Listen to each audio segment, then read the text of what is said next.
Welcome to the Love Where You Live podcast, where we have conversations about how awesome it is to live in Boulder County. I'm Michael Lovato, and I'm joined by a super special guest today. I'm going to ease into the introduction, and I'm going to say this. The man sitting to my left here in studio, if you guys are watching on YouTube, you can see him here. If you're listening, you're going to get to hear the buttery soft tunes of his voice here in a minute. But this man, by way of introduction, he didn't grow up in Boulder. By all my calculations, he's been here a quarter century about, but we're going to dive into that. And he's got a really great story, a really great past. And the thing that I love about this guy is that he's a family man first. He's got two beautiful daughters and a gorgeous wife. Hope it's okay if I refer to your wife as gorgeous. Elizabeth and his two daughters, Eloise and Eleanor. If you guys are dialing in on this, you know I'm sitting down with Phil Zajicek. And I'd actually like you, Phil, to say how you would prefer that I pronounce your name. Zajicek is fine. Okay, so I was close. So Phil, thank you so much for coming on the show. You're welcome. This is wonderful. I love to talk about Boulder. Love it here. Yes, you love it here, and you've been here a long time. So first things first, I like to talk about where did you start out? Tell us about little Phil, young Phil. Where did you grow up? A little bit about your hobbies and pastimes as a little guy. Yeah, so I'm from Tucson, Arizona. Fell into love with cycling when I was 16. Just loved it. Loved everything about it. Rode all day, every day. Graduated high school early. But in the summer, Tucson gets a little warm. So I have an uncle who lives up in Estes. So I started coming up to Estes to hang out and, just loved it up there, but started coming down to Boulder to ride the canyons and, looking around like, oh my gosh, this place is great.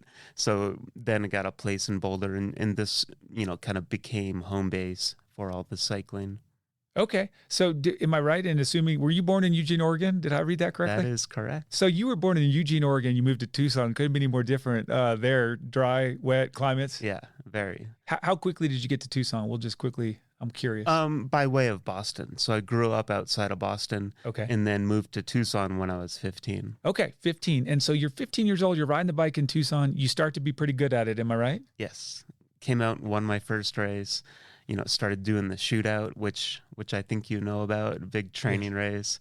And one of the local pros, Gord Frazier and Jimmy Riccatello, who's a triathlete, really took me under their wing and helped me, just become a good cyclist. Yeah. I think when I first met you, you said, Jimmy taught me how to ride a bike. Yes. And I don't think you meant push pedaling as a kid. Racing on the shootout. I mean, every week was a full-on race on the shootout. And Jimmy and Gord would coach me along, and it was really, really powerful. Yes. Anyone that is in touch with the endurance community, cycling in specific, will know these names. Gord Frazier, one of the best U.S. riders throughout the 90s, really, and into the early 2000s. So that's your mentor. And Jimmy Riccatello, one of the beasts, a couple world champions, I should say, at Xterra. And these are your mentors. So you're good on the bike. What was the first time you realized, hey, you know what? I might be able to make a run at this as a pro? So my first race, the Tucson Bike Classic, where I rolled up and won. And, from there on, I realized like, oh my gosh, I love this and maybe I can be good. Yeah, that's it. Real early there. And so hold on, I'm trying to, so how old were you when you went to visit your uncle in Estes? Must have been 17. 17, 18. So then that's your first time coming to the mountains and being like, this is the exposure to Front Range. Yeah. Tucson's amazing. For sure. Really good mountains, but here the mountains are just so special. We have so many canyons in Boulder, so many ways to get up to the peak highway, and then you can link the different canyons together. So, that's what makes Boulder amazing for cycling. There you go. Okay. So, correct. And we were talking about this a little bit last week, Amanda and I. These canyons, if you're not from here and having this easy access to the mountains, it's kind of remarkable for where we live. Oh, just so many options. Like going right up Magnolia, see how that treats you. Yeah. Or you can cruise up on Left Hand Canyon. So huge variety. Okay, while we're there, I'm gonna just dive back into when I remember first meeting you, and this is kind of my introduction to Phil. I didn't know any of that. I knew nothing. You were, by the way, a junior national champion. Am I right? Mm-hmm. So junior national champion and then professional. We're going to come to that in a minute, but I want to just take you back to when I first met him. I was introduced to this guy on text. His name's Phil Zajicek. I don't do any Googling. All I know is, hey, we're going to go for a bike ride. He says, I've got this old guy ride, and we're going to meet at 6 or 6:30 a.m. at Ebongee Fine. We go on the mountain bike on Fridays, and then on Tuesdays we do a road ride as well. But it's an old guy ride, and I'm thinking, I'm a couple years retired from being a Ironman athlete, and I might have a little bit of fitness left. I'll just go ride with these old guys. It sounds appealing. I don't think either of us are really terribly that old. But I show up on this ride, Phil, and you and I are we get at the group of the 6 or 8 of us on mountain bikes, and we start to roll up the end of Boulder Creek path. And the tempo is a little bit warmer than I'm actually used to because I'm, like I said, retired now. But we get to 4 Mile Canyon, we turn, we start going up 4 Mile. I'm not sure I've ever even ridden on 4 Mile because, again, I was a triathlete.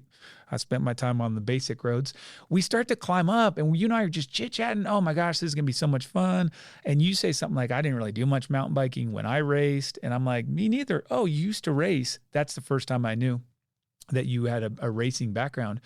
So we're kind of pedaling along side by side, and there's 2 people right behind us and then another 4 or 6 behind. And there's this little group.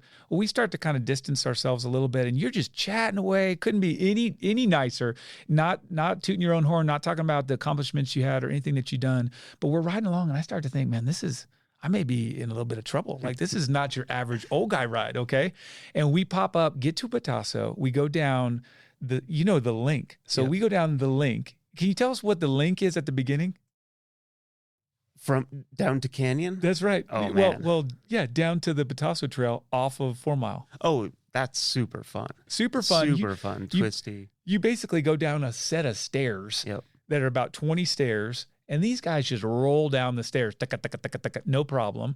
And I'm like, okay, bike handling skills are pretty good here. We hit the trails, and Phil, all I remember is thinking I am no longer with these guys. I've been left behind. You and one other guy. Who was up there at the front, you think? I think Jason Riley. So Jason Riley, you have to tell us about him. He's a fit animal up there. You guys just dust us, and I'm sort of left back with the other old guys. But that was my intro. So we kind of come through, have a really fun mountain bike ride, and it is awesome single track. If you guys haven't done this Patasso Trail, it's amazing. It's amazing. So much fun. So much fun, and the Benjamin Loop is one of them. So we come back. Anyway, not to beleaguer the point, we come down the mountain, and that's when you tell me, hey, I used to know a triathlete, Jimmy Riccatello. So suddenly we've kind of hit it off. Oh, you had a past. And it wasn't until after that ride, Phil, that I said, I'm going to have to figure out what kind of riding this guy did, looked up stuff like this, and saw what we're going to talk about now, which is, junior national champion. Where was that? When did that happen, real quick?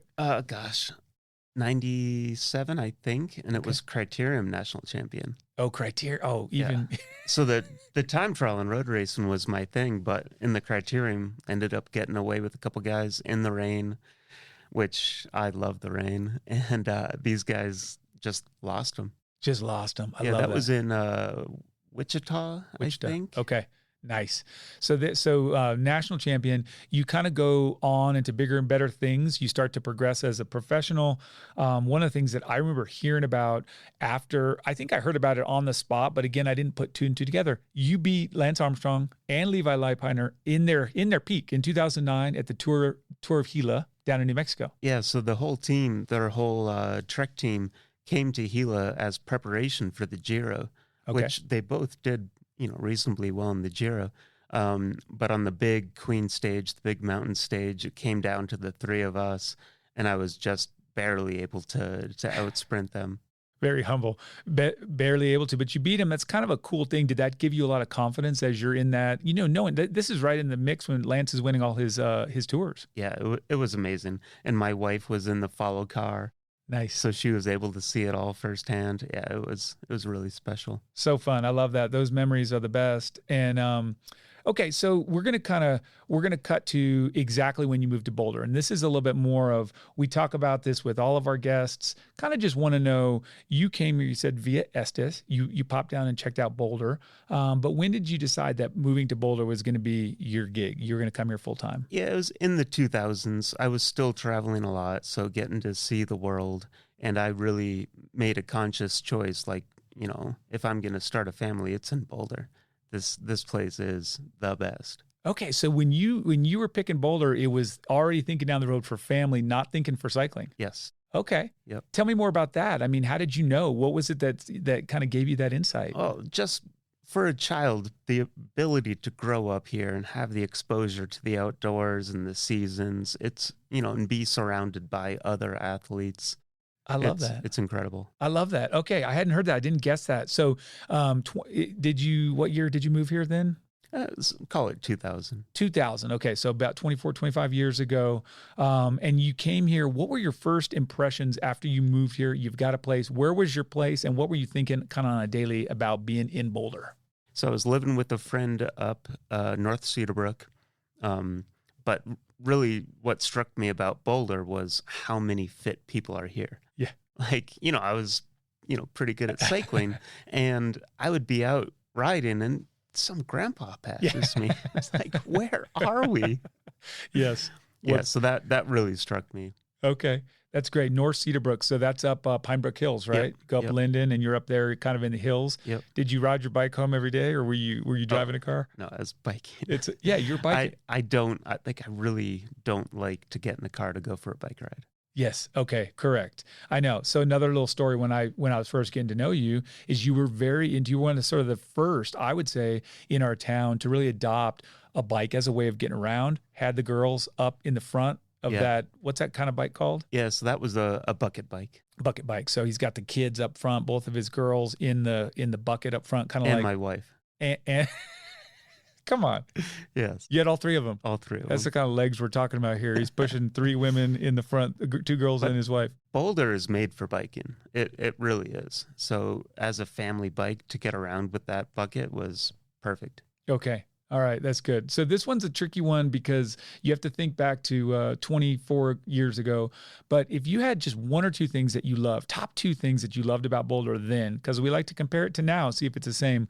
What did you just love about it? I loved that the town really embraces athletes. Okay. It's really, everyone acknowledges that high class athletes are here and appreciates that. Okay. And then the restaurants. All right. Okay. The food. Oh, that's good. Because as a cyclist, I ate an insane amount of food every day. Yes. And amazing restaurants. Oh, that's so good. And okay, we should touch on that now then. Can you think about some of your favorite restaurants back then that have gone maybe or are still around? Back then, I was a noodles and company kind of guy. Yes. It was budget and calories. Yeah, I'm still there actually. So that doesn't have evolved much, but was still in my top 5. Yeah, Moe's Bagels. Moe's Bagels. Yeah, the classics. Okay, that's good. So those are the favorites back then.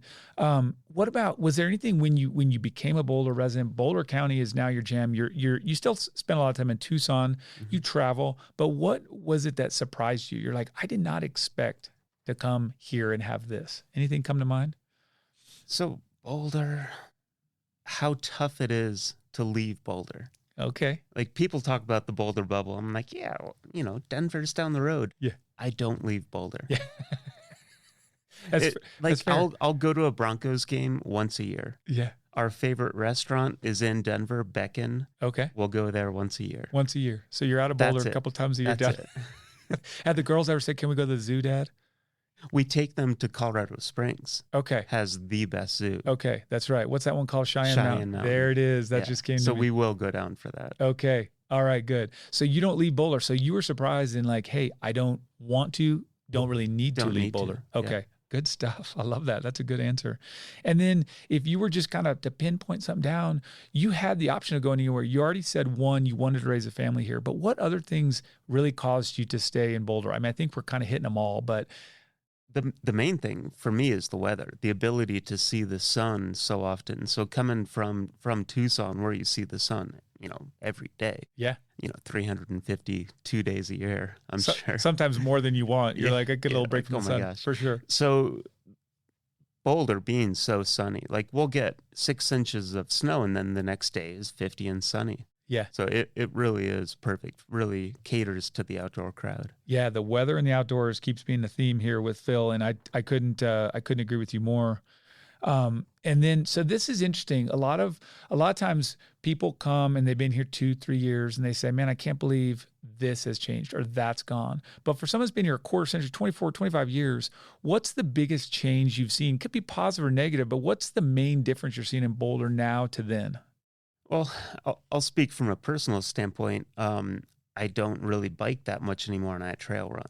Okay. So that's been the biggest change is learning the the trail running community, and it's amazing. It's super fun. It's really incredible. I'll say I get it, and this is very kind and appreciated. I get an invite from Phil every couple of weeks to go run a trail, do some different trails. Yep. You know, I had been on the Anemone Trail back in the early 2000s when it was more of a rabbit path, more of a, really difficult. And you invited me down for a run, and that's kind of one of your main loops, isn't it? Yeah, I love that.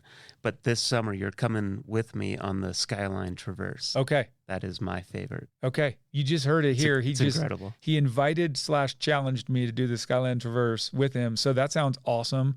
And for those that don't know what that is, what is that Skyline Traverse? So it's meant to be a loop both ways, but I only do it one way. So start in El Dorado and finish with Sanitas. Okay. So it's 18 miles, I think 6,000 feet of vertical. Okay. It's a big day. So you started in El Dorado. Yeah, I did this with Amanda, and they still etched in the back of my brain. It was her birthday, and she said, I want to go do the Skyline.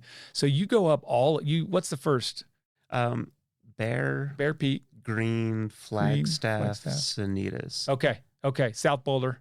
South Boulder. Boulder. Okay. So you do all this climbing, and that's your favorite? You would say that's your favorite trail run around? Yeah, it's my favorite way to spend a Saturday morning. Yes, I love it. You did it recently. Yeah, I was able to do it, I think 3 weeks ago. Okay. Yeah, the snow had all melted. It was amazing. Okay, that's so fantastic. Did you have to wear traction or anything? You just wear trail shoes? Oh my gosh, that's just great. Trail. Fantastic. Okay. This is good. So the biggest change for you is that you've changed sports more or less. You've changed kind of your major pastime. I love that. And it's a good segue. So can we talk about your bike crash? Yeah. So really bad accident almost 8 years ago now. Okay. I was coming down Flagstaff on my bike. There was a lumber truck going up. Nobody saw the impact. We think he was maybe cutting the corners as he would in a heavy vehicle. And it clipped me. I have no recollection of the impact, but it clipped me and tore off my left arm. My goodness. So you're coming down the mountain. Is this honestly, this is just a Tuesday group ride? Is just kind of a regular thing? So I had some friends that work at Google. Okay. And so it was me and a bunch of Googlers. Googlers. And fortunately, there's an incredible guy on the ride, Bill Davis, who used to be an Eagle Scout. So I crashed, and he took his jacket off and put a tourniquet on immediately and saved my life. You are kidding! I did not know that. Yep. And so you're coming down the mountain. You're pretty good on the bike, as we've discussed. You're going pretty fast, and you've gotten away. Is that why no one saw the impact? No, there were two guys in front of me. Okay. I think 3 or 4 behind me. Yeah. But it's so twisty. Totally. There's not much vision. Oh my gosh. Okay, so you're here, like in an instant, life's changed. You basically are riding, and the next thing you know, you're in the hospital. Yeah, I mean, I woke up months later, and my girls were 2 and 3 at the time, so really tough on them. Yeah, tough on my wife. Tough on Elizabeth. Ended up being in the hospital almost 7 months. 7 months. So. And I know, and the thing that makes me super, because I know you guys really well, and this is kind of, I was getting to know you through more of these years. Elizabeth really, I mean, she was by your side nonstop. Yeah, incredible. And advocated for everything. Yep. She really pushed to get me transferred down to Craig Hospital in Denver, and they saved my life. Saved your life. Yep. Yes. And Phil's the guy too, very nonchalant, very casual. He just, we're just like, the same way I would tell you that I actually stubbed my toe. He's just like, I was just riding down the hill, lost my arm. And you're saying this, like, she saved your life. You tell me this stuff all the time. By the way, I just had, because you've had a bunch of procedures since over the last 8 years. Am I right? Yeah. So I have terrible nerve pain. Okay. From that nerve bundle basically being yanked out of the spinal column. Yeah. So that's the big problem. I've done a few procedures to try to address that, but nothing's been successful so far, unfortunately. Nothing. But again, where I look at this and I say, well, what a gift in a way that you were a top level professional cyclist and you were used to coping with pain forever. Yeah, that's all cycling is pain management. Right. It's so hard. Yeah. So dealing with the nerve pain, I am well suited for it. You're well suited. You're equipped. Oh man. Well, and I appreciate you sharing the story because it's one of those things where, I have immediate love, more love for you and your family, watching you guys come out of that and seeing the success and what you guys do now. Cause now it's still you four and you guys are still out doing all the same stuff. I mean, you still ride the bike, not as much. Not as much, but I still enjoy it. Still enjoy it. You're very active. Your kids are active. We don't have to totally talk about your kids, but if we were just to kind of touch on this, I think is worth sharing. Now, what did you do last night, and why were you just Thursday, casual Thursday? This is pretty good. So they've just started Nordic skiing up at Eldora, which is half an hour from Boulder. You're at incredible skiing, and their Nordic center is very good. So a few weeks ago, we say, all right, girls, you're Nordic skiing. And they're like, okay, that sounds fun. Yeah. So we go up to Eldora. It's 25 degrees out, pitch black, 50-mile-an-hour winds. We push them out of the car. You guys stayed in the car. They don't know what they're doing. And we hung out just expecting that they were going to come back after 20 minutes. Yeah. So they came back after an hour and a half. Huge smiles. Loved it. I love that. The best time. Oh my gosh. So now we go up there twice a week, and I've started snowshoeing while they ski. They have amazing network of snowshoe trails. That's awesome. So by the way, the first night, picture, it's freezing, howling wind. Phil and Elizabeth stay in the car. Quickly, get out, girls. Go do this. We're going to stay in. But that doesn't last long. Now you're not one to sit by and watch. You're out there doing this, and you're snowshoeing. Yeah. And snowshoe running. Yeah, snowshoe running. So much fun. What a fun deal. So you did that last night. The girls are in Nordic. What other activities are you dropping these kids off at? They're really big cellists. So, oh my gosh. Yeah, so they play cello, practice every week. Really incredible. How cool is that? Yeah, they've played for 5 years now. Oh my gosh, that's awesome. Yeah, so they're really playing beautiful music now. Wow, very cool. Nice. I did not know that. And then they're also doing a running group on Wednesdays. There's Melody Fairchild, is a former 10K. She was all the distances. Yeah, 10K at her best, 5K incredible runner. And now she has a youth group that she does twice a week. So they're running with her on Wednesdays, and they love that. There you go, Boulder Mountain Warriors, her group, and I have to say, one of the highlights for our kids, they do this with your girls, and my daughter comes back from that just beaming, getting to run with both your daughters, because they're just such nice. I mean, I think your kids are very positive. They take that from you guys, very positive. They're good people, happy kids, just like you.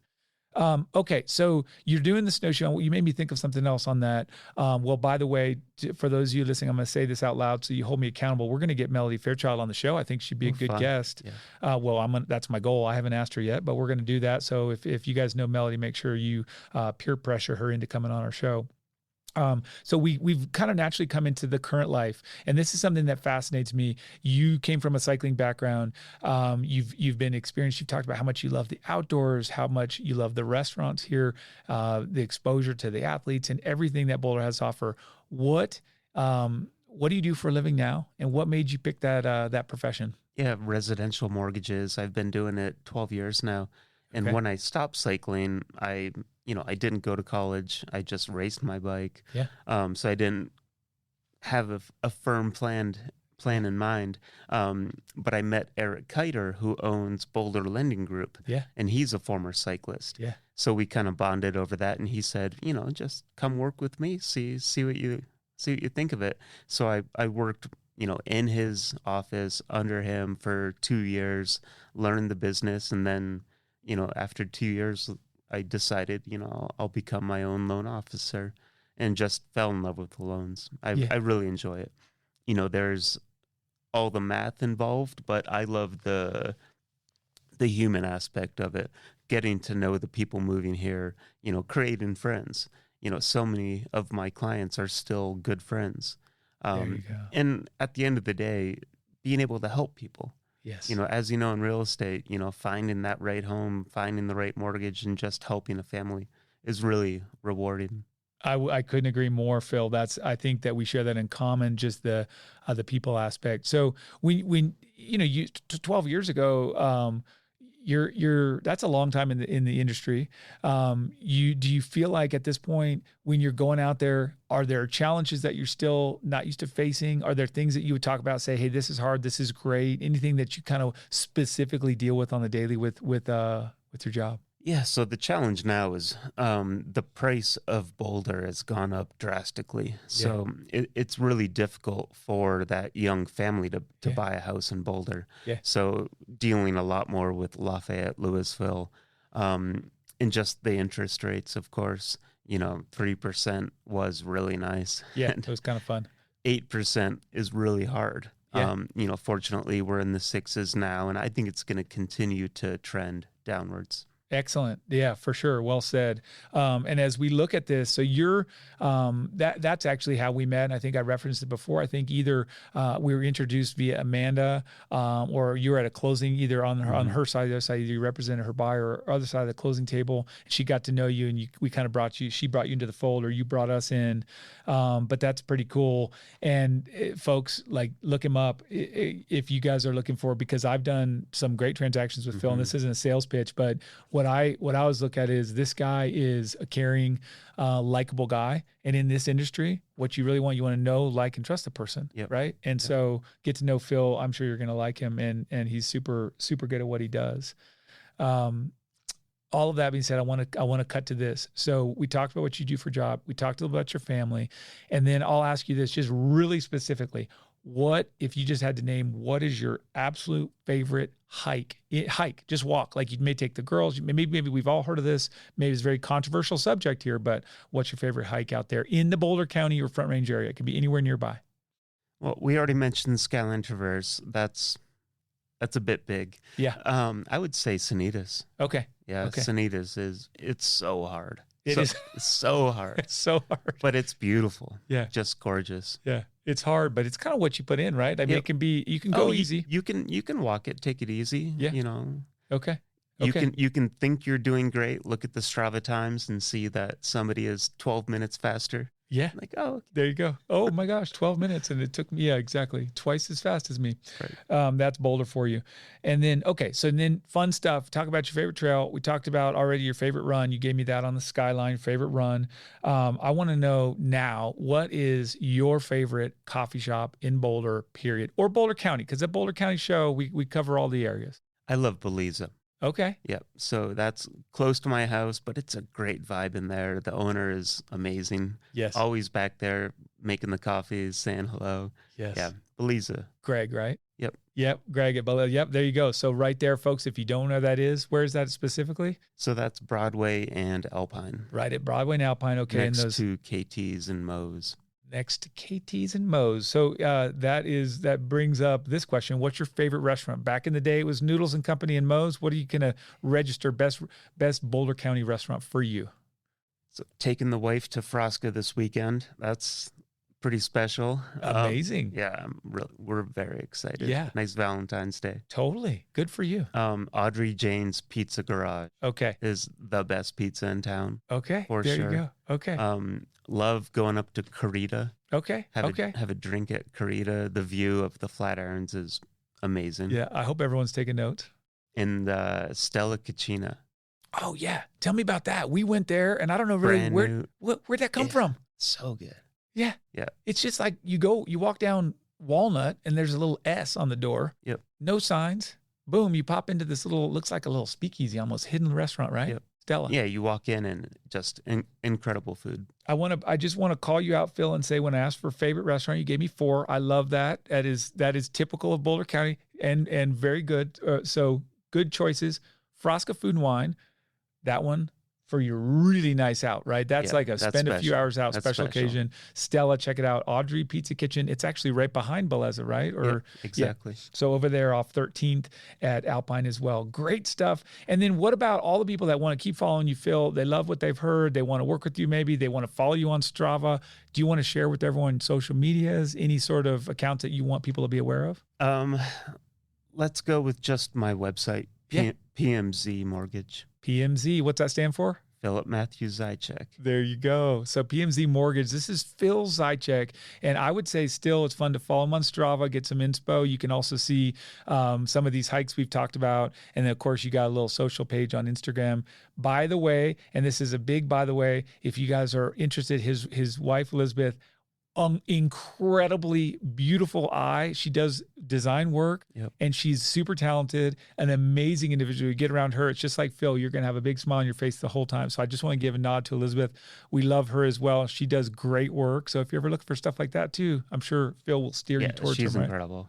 Like, I feel very, very lucky. Our house is gorgeous. It's gorgeous. I know. It's gorgeous. It's all her. Yeah. I can take zero credit. Zero credit. At least do you pick up the mess or anything? Do you like clean up, sweep up? I love to do the dishes. Yeah. Well, that is a talent and a sort of a skill set that is underappreciated, but it's super important. So I love it. I love it too. All right. Well, Phil, thank you so much for being here. Any closing thoughts for our audience, or shall we say goodbye for now? Yeah, goodbye, and hope to see you on the trails. That's right. So, folks, this has been another Love Where You Live podcast. Super excited to be here with you. I'm Michael Lovato. And until next time, I encourage you to go out there and do something that you love.